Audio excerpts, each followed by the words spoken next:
خبر شامل کرتے ہیں جنگ سے۔ رپورٹ رانا شہباز جدید۔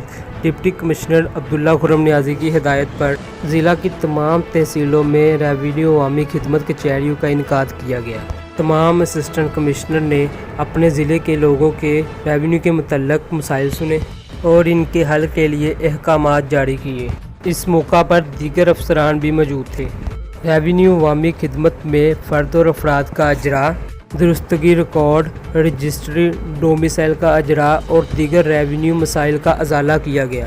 افسران نے عوام سے اپیل کی کہ وہ اپنے ریونیو سے متعلق مسائل کے فوری حل کے لیے عوامی خدمت ریونیو کچہری میں تشریف لائیں۔